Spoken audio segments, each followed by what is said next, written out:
ko lang ang kwento ng aking buhay. Tawagin niyo na lang po akong Marites. Hindi ko tunay na pangalan. Alam niyo po, kahit anong pagsisikap ko para matapos ang aking pag-aaral hanggang high school lang talaga ang kinaya ko. At kami na magkakapatid. At patuloy pa rin ang pagbubuntis ng aking ina. Iwan ko ba sa aking ama? Hindi na nga maibigay ang mga pangangailangan naming lahat. Di pa tumigil kakaanak. Kaya nagdesisyon ako na hindi na magpapatuloy sa college. Sa halip magtrabaho na lang. Hindi ko inaasahan na makapasok din pero nag-decide ako na mag-take ng caregiving course sa TESDA. Kasi balak ko mag-abroad sana. Dahil sa kaibigan ng kaibigan ko din na i-refer ako. Nakapasok ako ng trabaho bilang katulong. Sa mag-asawa na mas medyo bata pa ang lalaki kaysa sa babae. At may 4 na mga anak. 2 dalaga at 2 binata.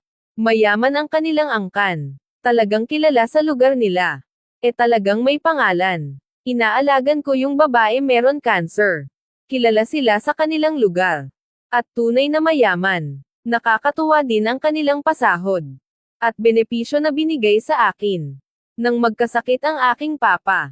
Walang dalawang isip pinahiram nila ako ng malaking halaga. Nakarete si ma'am sa kanyang higon. Si Sir OG naramdaman ko na parang may pagnanasa sa akin. Di nga ako nagkamali, may minsan hinalikan niya ako. Minsan din humahaplos ng pasekreto sa legs ko. Ang malala hinailan niya ako sa banyo. At doon nilantakan niya ako. Masarap na bawal magingay baka magising si ma'am. Kaya hanggang sa bunot lang sa kanya ang nagawa ko. Hindi rin nagtagal si ma'am wala na. Pero tuloy ang aking serbisyo. At ako na ang nag-asikaso sa gamot ni Sir. At mga personal gamit. Sadyang mapaglaro ang tadhana. At nagka-developan kami ni Sir ng tuluyan. Hindi namin napigilan ang tawag ng laman. Lalo na si Sir na tigang. Noong niyakap niya ako bigla akong nag-iinit din. Naging mapusok ang aming paghahalikan. At di na rin kami gumamit ng proteksyon. Di na rin ako nag-alala total ano man ang mangyari byudo naman na ang amo ko. At dalaga naman ako. May edad na si Sir pero solid pa rin. At matindi talaga sagad na sagad. At siguradong pasok na pasok pag sa loob. Hindi lang yun isang beses nangyayari. Halos naging araw-araw na. Gustong-gusto na si Sir sa akin. Pero patuloy na sikreto ang aming relasyon. Lalo na sa mga anak niya na malalaki na.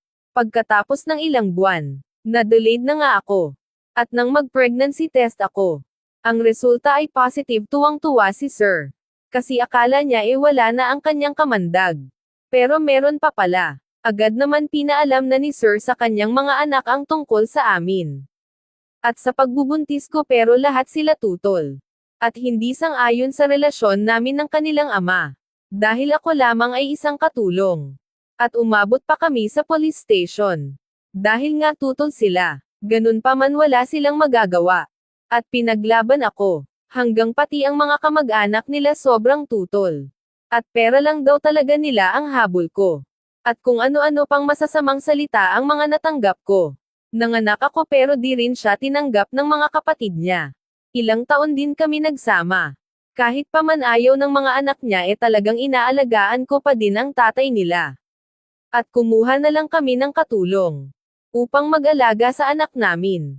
Para makafocus ako sa aking asawa. Ilang taon lang nawala din si Sir na aking asawa. Pero bago siya nawala iniwanan niya kami ng malaki-laking halaga bahay at lupa para sa anak namin. Nung nalaman ng mga anak at kapatid pinalayas na kami sa malaking bahay.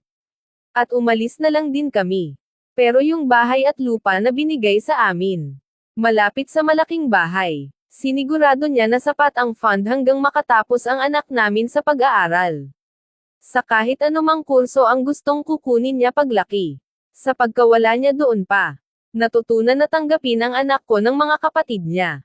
At minahal na rin nila sa ngayon. Sa matatandang mayaman talaga yata ang kapalaran ko. May edad na naman uli ang aking napangasawa at mayaman na walang anak. Kaya tanggap niya na may anak ako. At sa nayon namumuhay kami ng tahimik. Kasama ang bago kong asawa na matanda at ang anak ko. Hanggang dito na lang ang kwento ng kapalaran ko. Maraming salamat.